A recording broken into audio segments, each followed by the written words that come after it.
Welcome back sa ating channel kung saan tinatalakay natin ang pinakamainit at pinakamahalagang development sa global defense at AFP modernization. Sa loob ng maraming taon, kilala ang Pilipinas bilang isa sa mga bansang may pinakamagagaling na seafarers at shipyard workers sa buong mundo. Ngunit matapos magsara ang malaking shipyard sa Subic noong 2019, maraming Filipino workers, lalo na ang mga welder, fabricator, at shipbuilding specialists ang nawalan ng trabaho. Ngayon, tila bumabalik ang magandang balita para sa industriya ng shipbuilding sa Pilipinas. Isang malaking South Korean shipbuilding giant, ang HD Hyundai Heavy Industries, ay nagpapakita ng matinding commitment na palawakin ang operasyon nito sa bansa. At ang expansion na ito ay nangangahulugan ng mas maraming trabaho para sa mga Pilipino, lalo na sa mga skilled workers tulad ng welders. Ang development na ito ay hindi lamang simpleng investment. Ito rin ay maaaring magbukas ng bagong yugto para sa Philippine shipbuilding industry. Ang Subic Shipyard ay isa sa pinakamalalaking shipbuilding facility sa buong mundo. Itinayo ito noong panahon ng Hanjin Heavy Industries at naging simbolo ng industrial capability ng Pilipinas. Ngunit noong 2019, nag-bankrupt ang Hanjin, dahilan para magsara ang shipyard at mawalan ng trabaho ang libu-libong Pilipino. Ngunit hindi nagtagal, nagkaroon ng panibagong pag-asa.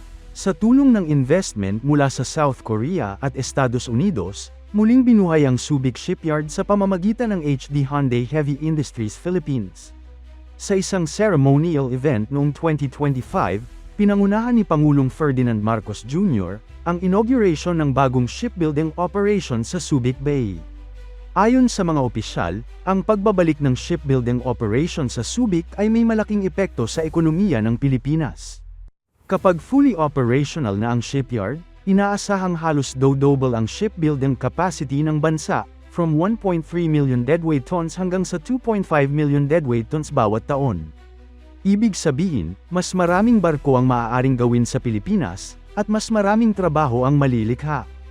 Hindi maliit ang plano ng HD Hyundai sa Pilipinas.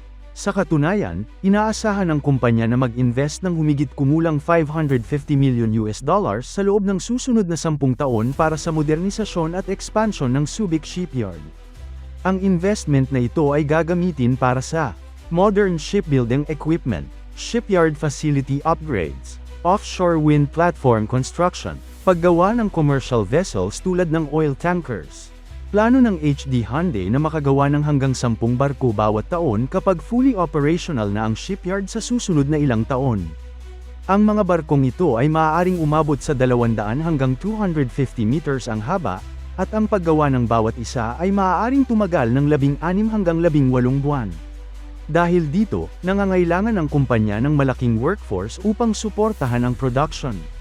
Isa sa pinakamagandang balita para sa mga Pilipino ay ang job opportunities na dala ng expansion na ito. Sa kasalukuyan, mayroon ng mahigit 1,300 empleyado ang HD Hyundai Heavy Industries Philippines sa Subic Shipyard. Ngunit plano pa itong palakihin sa mga darating na taon. Ayon sa mga opisyal ng kumpanya, naghahanap sila ng iba't ibang skilled workers tulad ng welders, fitters, painters, heavy equipment operators, production engineers. Malaki ang pangangailangan sa mga trabahong ito dahil ang shipbuilding ay isang labor-intensive industry na nangangailangan ng highly skilled workers.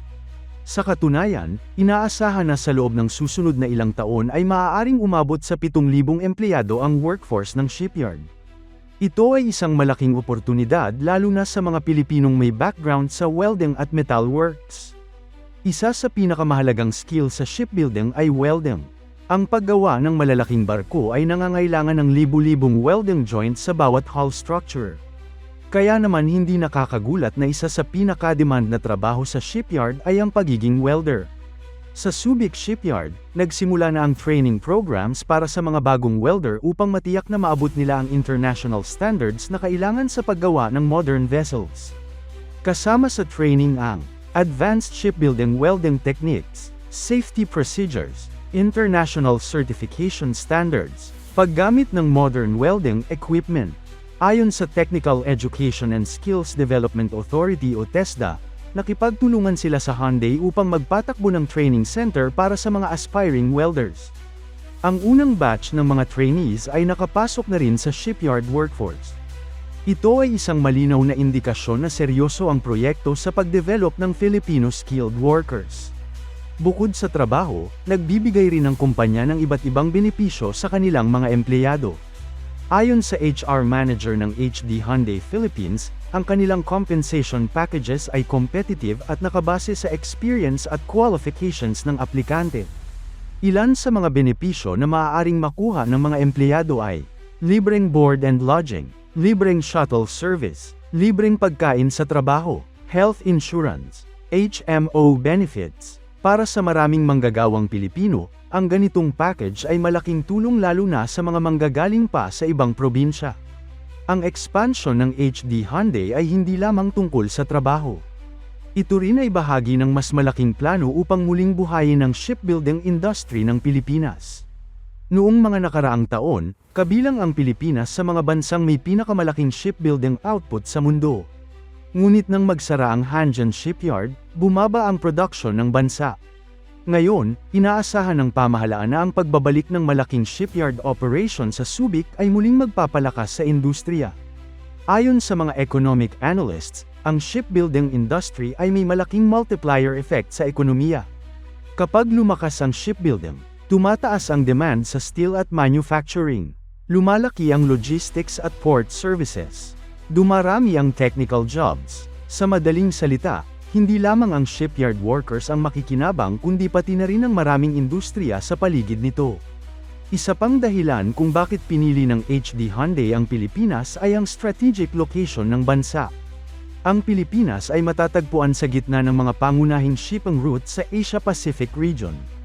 Ito ay nagbibigay ng malaking advantage sa logistics at maritime operations. Bukod dito, kilala rin ang mga Pilipino bilang ilan sa mga pinakamahusay na maritime workers sa mundo. Ayon sa mga industry experts, ang kombinasyon ng strategic location at skilled workforce ang dahilan kung bakit attractive ang Pilipinas sa mga international shipbuilding companies. Bukod sa commercial ships, may posibilidad din na maging bahagi ang Pilipinas sa paggawa at maintenance ng naval vessels. Ang HD Hyundai ay isa sa mga pangunahing shipbuilders na gumagawa ng warships para sa Philippine Navy, kabilang ang mga frigates at offshore patrol vessels. Sa hinaharap, may posibilidad na ang ilan sa mga maintenance, repair, at overhaul operations ng mga barkong ito ay gawin sa Pilipinas. Kung mangyari ito, lalo pang lalakas ang maritime industry ng bansa. Para sa maraming Filipino welders at shipyard workers, ang expansion ng HD Hyundai ay isang malaking pag-asa. Marami sa kanila ang nawalan ng trabaho matapos magsara ang Hanjin Shipyard. Ngunit ngayon, unti-unti nang bumabalik ang oportunidad. Sa tulong ng training programs, foreign investment, at government support, may pagkakataon ng Pilipinas na muling maging isa sa mga pangunahing shipbuilding hubs sa Asia. At para sa mga Pilipinong may kasanayan sa welding, fabrication, at shipbuilding, maaaring ito na ang simula ng bagong golden era ng trabaho sa industriya. Ang expansion ng HD Hyundai sa Pilipinas ay isang malinaw na senyales na bumabalik ang kumpiyansa ng international investors sa Philippine shipbuilding industry.